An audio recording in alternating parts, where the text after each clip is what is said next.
Bonjour à tous et bienvenue chez moi. Enfin plutôt chez Madame Fauché. Aujourd'hui, on pose nos valises chez cette grande dame qui prend un peu trop de place dans nos vies. Moi, c'est Laura, votre hôte sur ce podcast. Chaque semaine, on aborde le sujet de l'argent pour le mettre au service de vos ambitions et reprendre le pouvoir sur votre vie. Alors, prêt à sortir de la fauche ? Faisons le chemin ensemble, sans pression, pas à pas, comme à la maison. Vous êtes prêts ? C'est parti. Hello les amis, avant de commencer, je voulais vous souhaiter la bienvenue dans la colo de Madame Fauché. Et oui, pendant ce mois, j'ai décidé de vous inviter à passer notre été ensemble. C'est ma version de la colonie de vacances. Je vous ai préparé 5 épisodes par semaine, du lundi au vendredi jusqu'au 31 août. Alors, si vous m'écoutez à un autre moment de l'année, rassurez-vous, vous ne verrez pas la différence. Ces épisodes peuvent être consommés à chaque saison, sans modération. Vous savez, c'est comme cette ère de vacances que l'on apprécie se remémorer, même en plein hiver. On aime s'y replonger sans fin et ça nous fait toujours autant de bien. Alors, il ne me reste plus qu'à vous souhaiter une très bonne écoute, un magnifique été. J'espère que cette colo vous plaira. Et c'est parti pour l'épisode du jour. Bonjour tout le monde, je suis super contente de vous retrouver pour un nouvel épisode. Aujourd'hui, je m'y tiens, j'ai dit que ça allait être un épisode court, un format court. Voilà, c'est pour vous faire un petit coucou ce matin. Il va y avoir des choses intéressantes, rassurez-vous quand même. Voilà, je vais juste essayer de ne pas vous parler pendant 40 minutes, sinon je ne vais jamais tenir mes formats courts. Voilà, j'ai 4 choses à vous dire essentielles aujourd'hui. Je voulais vous faire un petit épisode pour vous donner des clés et des idées, voilà, la force pour upgrader sa vie sans argent. Au milieu de l'année, je suis tombée en fait sur des vidéos sur YouTube. Vous savez, je suis très très fan de YouTube et je consomme beaucoup de contenu sur YouTube. Et en fait, c'était des filles qui expliquaient comment améliorer sa vie en 6 mois, comment improve your life in 6 months. Et j'ai trouvé que c'était un concept super cool de se dire, ok, on part maintenant, on est là où on est et en fait, on va faire des choses, on va mettre en place des choses pour que dans 6 mois, on soit une personne totalement différente. Et voilà, la petite touche Madame Fauché, c'est que j'avais envie de vous faire ça pour vous montrer qu'il y a des moyens d'upgrader et d'améliorer sa vie sans argent. C'est encore pour montrer une fois de plus que l'argent, ce n'est qu'un outil, ce n'est pas la fin en soi, que notre travail personnel, oui, il peut arriver grâce à de l'argent. Nos rêves peuvent arriver grâce à de l'argent, bien évidemment, parce que moi j'essaie de vous faire mettre de l'argent de côté, enfin de vous aider plutôt à mettre de l'argent de côté, de vous aider à augmenter vos revenus, manifester plus, etc. Mais en soi, il y a beaucoup de choses qui peuvent être faites sans argent, donc aujourd'hui on est sur un podcast gratuit, voilà, pour améliorer notre vie en 6 mois. Le but ultime, dans tous les cas, d'atteindre nos objectifs, d'atteindre nos rêves, c'est juste d'être heureux, on est d'accord. Donc si sans argent, dans 6 mois, on peut être plus heureux qu'aujourd'hui, pourquoi pas ? J'ai juste envie de vous dire pourquoi pas. Ok, donc on va regarder ça aujourd'hui. J'ai 4 choses à vous dire pour upgrader. Donc je sais pas vraiment comment on traduit ça, c'est genre améliorer sa vie, faire monter d'un niveau sa vie sans argent. Alors on va commencer tout de suite avec la première chose qui est de devenir la personne avec qui on aurait envie d'être ami. Je vous disais souvent dans les derniers épisodes de devenir la personne qui sera en pleine possession de ses capacités pour gérer vos responsabilités et vos projets de demain. Et en fait, quand on regarde du côté de devenir la personne avec qui on aurait envie d'être ami, ça ouvre encore plus le champ des possibles, je trouve. En fait, l'objectif, c'est de venir se dire, ok, qui est-ce que j'ai vraiment envie d'avoir comme ami ? Quel est cet ami qui pourrait tout le temps me tirer vers le haut, qui serait super positif, qui serait très bénéfique ? Quelle serait cette amitié qui serait vraiment très très bonne pour quelqu'un qui a un impact massivement positif sur notre vie, qui nous donne envie d'être une meilleure personne, sans dire que ça soit quelqu'un qui nous fasse culpabiliser parce qu'elle est bien mieux que nous, mais juste cette personne-là que quand on voit, on se dit « Ouais, j'ai vraiment envie d'être aussi bien que cette personne-là, aussi bien dans ma vie, aussi positive, aussi qui a accompli autant de choses, etc. » Alors, je vais vous inviter à venir vous poser cette question. Comment est cette personne ? Cette personne avec qui vous voudriez tellement être amie. Quelle serait cette meilleure amie géniale dans votre vie ? Qu'est-ce qu'elle fait de ses journées ? Je sais pas, est-ce que elle se lève le matin, elle va partir marcher, est-ce qu'elle va au sport, est-ce qu'elle part en voyage souvent, est-ce qu'elle va souvent dans des cafés, est-ce qu'elle va souvent dans des bibliothèques. Voilà, qu'est-ce qu'elle fait de ses journées? Est-ce qu'elle est indépendante? Est-ce qu'elle est salariée dans une grande entreprise? Est-ce que c'est quelqu'un de créatif? Voilà. Qu'est-ce qu'elle fait de ses week-ends et de ses temps libres? Est-ce qu'elle met à profit son temps libre pour, je sais pas, faire des choses bien, aller dans des associations, etc. Là, c'est des exemples que je vous donne. C'est pas l'obligation que la personne soit comme ça, mais posez-vous cette question-là. Et en fait, plus vous allez vous poser cette question-là, plus vous allez pouvoir attirer cette personne à vous. Que ça soit côté amical ou même sentimental, pourquoi pas Madame Fauché, si elle peut réunir des cœurs ensemble, vraiment là ça serait merveilleux. Ensuite vous pouvez vous poser comme question, qu'est-ce que cette personne lit? Quel est son mindset? Quel est son mindset avec l'argent? Qu'est-ce qu'elle regarde à la télé? Qu'est-ce qu'elle regarde sur les réseaux sociaux, sur internet? Et l'objectif ça va être d'aller aux endroits où on pense que cette personne elle se rend. Ça va être d'agir comme on a envie que cette personne soit. Ça va être de faire les choses que l'on imagine que cette personne fasse. Voilà, ça va être un peu de se mettre dans sa peau et finalement, quand on est une personne, on est le type de personne que l'on attire aussi à nous. Et les personnes qui sont dans notre entourage sont des personnes similaires à nous. On attire les mêmes types de personnes que l'on est. Donc l'objectif, ça va être de devenir ce type de personne-là que l'on chérit tant, que l'on a vraiment envie d'attirer dans notre vie. Et en fait, j'aime beaucoup ce côté de se dire, au-delà de penser la même chose, d'être moi-même chez moi de la même façon, mais de vraiment mettre dans la vie réelle des actions concrètes. Le fait de dire, je vais aux endroits où la personne que j'aimerais avoir dans ma vie se rend, où j'imagine qu'elle se rend. Ça rend beaucoup plus concret et c'est là qu'on voit de façon, encore une fois, très concrète que à cet endroit-là, si on y va, on va sûrement rencontrer des gens qui se rapprochent de la personne que l'on veut attirer dans notre vie. Ok, ensuite, je vous invite à devenir meilleur dans ce que vous détestez faire. Alors moi, je vais vous donner un exemple. Moi, c'est le rangement,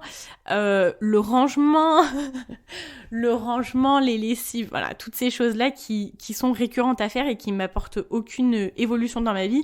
Ça m'angoisse. Vous voyez, ça m'angoisse et c'est pas que je trouve ça inutile parce que oui, je sais que c'est important d'être bien dans son intérieur, sauf que c'est quelque chose que le jour où je pourrais m'en débarrasser, clairement je m'en débarrasserai.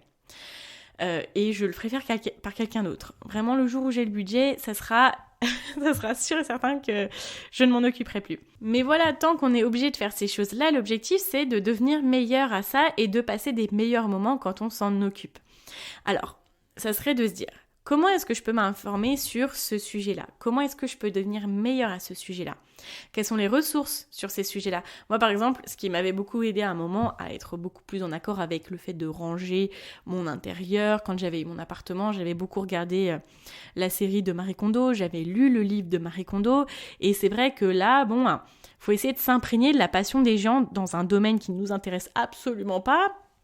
Mais il y a des gens qui sont passionnés là-dessus et il y a des gens qui sont très inspirants dans ces domaines-là. Ça, c'est le côté ménage, tout ça, c'est un exemple comme un autre, mais ça peut être d'autres choses. Mais voilà, et ça va être essayer de dire « fake it until you make it ».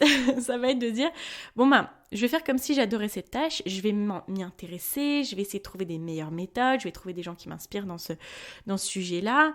Quand je vais faire cette tâche-là, comment est-ce que je peux faire en sorte qu'elle soit plus sympa, plus amusante ?»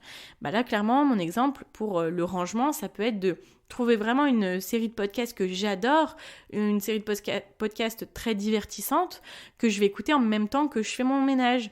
Comme ça, j'aurai pas l'impression de passer un mauvais moment. Ça va nous permettre d'upgrader notre vie parce que l'on va devenir meilleur à ces choses que l'on n'aime pas faire et qui sont peut-être parfois nos défauts ou nos failles, on va dire. Ok, prochaine chose, ça va être d'organiser ses semaines. Bon, là, je ne sais pas dans quel mood vous êtes, si vous êtes plus au travail, si vous êtes plus en vacances. J'ai fait une story hier où j'ai demandé, où est-ce que vous en êtes, vous, pendant le mois d'août? Et j'ai pas mal de personnes en proportion qui m'ont répondu qu'ils étaient au travail, donc force à vous. Et puis, profitez bien pour les personnes qui sont en vacances. Mais voilà, c'est de se dire, d'avoir une organisation et de planifier sa semaine. Quand on planifie notre semaine, C'est hyper puissant, ça peut paraître bête comme ça, mais de se dire, ok, quels sont mes 3 objectifs de la semaine ? Qu'est-ce que cette semaine je veux accomplir ? Ça permet que pendant les moments en fait où on a moins de motivation, où on est un peu perdu, et que si on est un peu perdu, on se dit, en fait je vais rentrer chez moi, je vais rien faire, et puis on verra bien demain. En fait, c'est de se dire, mes 3 priorités de la semaine, c'est ça. Est-ce que ça, j'ai réussi à l'accomplir pour l'instant ? Est-ce que ça, je l'ai fait ? Si c'est non, se dire, allez, je prends 20 minutes, je vais le faire. Et puis à la fin de ma semaine, quand j'aurai réalisé ces 3 choses-là, je me dirai, c'est cool. J'ai fait ce que j'avais prévu de faire et puis je suis dans les temps en fait. Moi, c'est le lundi matin, j'aime bien prendre le temps d'organiser ma semaine, me dire, qu'est-ce qui sort cette semaine ? Que ça soit même au niveau pro et au niveau perso. J'organise les temps de repos, j'organise les temps de loisirs. Ça prend une aussi grosse place, enfin non pas une aussi grosse place, mais je veux dire, j'y accorde autant d'importance que mes tâches professionnelles en fait finalement. Parce que pour moi, tout est une question d'équilibre. Pour ne pas péter un câble au bout d'un moment, pour avoir une routine, pour être dans la juste mesure des choses. Parce que moi, je sais que je suis quelqu'un comme ça, je suis quelqu'un d'extrême. Un coup, je vais être vraiment ultra pas du tout productive, mais rien du tout, il n'y a rien qui va sortir. Ou alors des moments, je vais me faire des journées mais incroyables où je vais être au taquet, et après, il va me falloir 4 jours pour m'en remettre. Toute ma force dans ma journée et dans ma semaine et mes efforts, ce sont d'avoir de l'équilibre dans ma vie et d'avoir des routines. Ça, je vous en parlais aussi dans un épisode précédent. Je n'ai plus la notion de quel épisode, qu'est-ce que j'ai dit dans quel épisode. Ça, je suis désolée. Si c'est depuis le début de la colo de Madame Fauché, donc depuis à peu près le 60e épisode. Je vous invite à trouver un support que vous appréciez utiliser. Moi, c'est vrai que j'ai essayé sur l'ordinateur pour m'organiser en termes de planning, mais je n'y arrive pas. Sur mon ordinateur, j'ai les rendez-vous auxquels j'ai besoin d'avoir des rappels. Vous voyez, là, j'ai des rappels et ça va très bien. Mais moi, juste mon organisation personnelle, je le mets sur un cahier parce que j'aime beaucoup écrire le lundi matin. Je regarde et puis j'écris et puis je m'organise. Et le fait de matériellement écrire les choses, ça m'aide à les intégrer. Des fois, j'ai pas besoin de relire mon agenda du moment que je les ai écrites. Donc voilà, c'est de se dire, ok, moi, à partir de mon lundi, je sais quelles sont mes priorités de la semaine, qu'est-ce que j'ai envie de faire. Et c'est histoire de ne pas faire les choses au dernier moment. C'est que quand on sait que dans 3 jours, il y a quelque chose qui va arriver, ok, on peut commencer à le planifier aujourd'hui, on peut commencer à faire les choses aujourd'hui. Comme ça, on est juste dans un équilibre de notre volume de travail, de tout ce que l'on doit faire, et tout s'articule en fait de façon assez fluide et assez facile en fait. Donc voilà, si vous pouvez essayer d'organiser vos semaines, je vous invite à le faire parce que c'est vraiment super pratique. Petite astuce ou petite ressource pour pouvoir vous organiser au mieux, et vraiment c'est le livre pour s'organiser. C'est S'organiser pour réussir de David Allen. Et là vraiment, le jour où vous allez finir ce livre-là, vous serez les pros de l'organisation et votre vie va s'upgrader à fond, vraiment.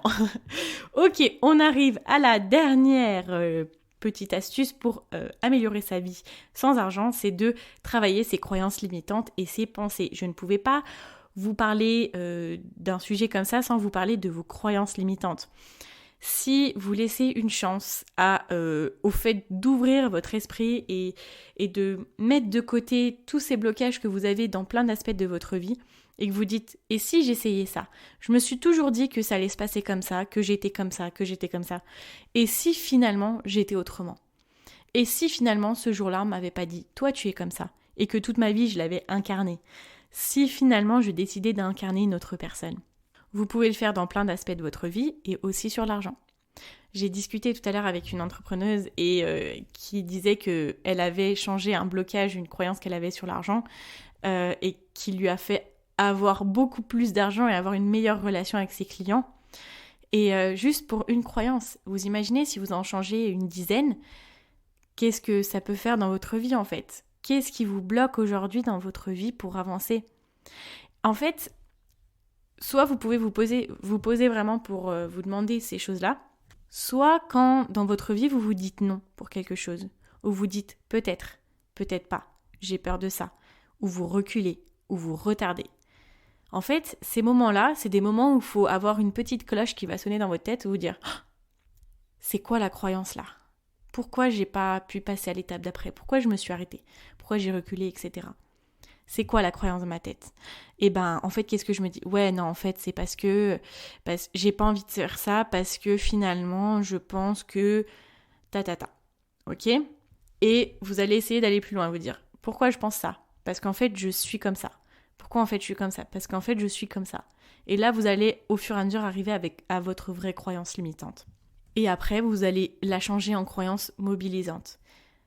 Prendre une phrase positive, la changer en fait, vous dire. En fait, si je dis par exemple, moi finalement, c'est juste que ma vraie croyance limitante, c'est de me dire qu'en fait, d'être riche, c'est arnaquer les gens. Ça, c'est ma croyance limitante. C'est pour ça que je n'ai pas fait ça aujourd'hui. Et on va changer la chose. On va se dire, devenir riche est une chance de me permettre d'être pleinement la personne que je veux être, de me donner l'opportunité d'atteindre les rêves que je veux atteindre, de mettre dans la vie réelle les actions que je veux mettre, de devenir encore une meilleure personne et de le montrer encore plus. Voilà, ça c'est une transformation de croyance. Et là, si à ce moment-là vous avez la cloche qui sonne, vous prenez 5 minutes pour y réfléchir et vous dites « Ok, je la change et ça va être ça ». Donc maintenant que c'est changé, je peux continuer, je peux y aller en fait, parce que j'ai plus peur, parce que je me dis plus que si je fais ça, je vais gagner de l'argent, et en fait si je gagne de l'argent, ça sera comme si j'avais arnaqué des gens. Non, là si je gagne de l'argent, ça va me permettre d'être encore une meilleure personne avec les autres. Ça va me permettre d'atteindre mon plein potentiel et d'avoir encore plus le budget d'accomplir ce que je veux accomplir. Et comme je sais que je suis une bonne personne, je vais accomplir des bonnes choses. Donc le monde a besoin de moi. Le monde a besoin que j'accompagne ces grandes choses. Donc le monde a besoin que je continue et que j'avance. Le monde a besoin que je gagne cet argent-là. Vous voyez ? En 5 minutes, il faut essayer de réagir rapidement pour ne pas vous laisser happer pendant des jours et des jours par cette croyance limitante. Ça en va aussi de vos pensées. On ne peut pas supprimer des sentiments qui sont négatifs, mais on peut supprimer des pensées, on peut les faire passer. Vous voyez ? S'il y a des pensées qui vous rongent ou même des pensées négatives, les pensées négatives, en fait, c'est pas forcément des choses qui nous aident parce que ça nous met dans un mood, parce que ça, c'est pas ouf.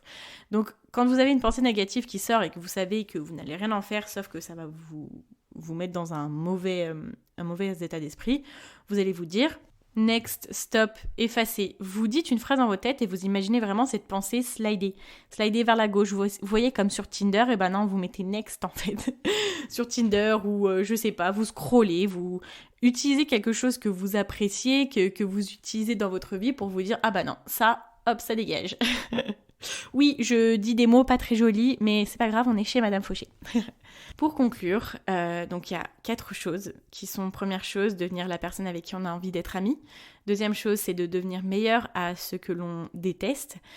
Ensuite, c'est d'organiser ses semaines et travailler ses croyances limitantes et ses pensées.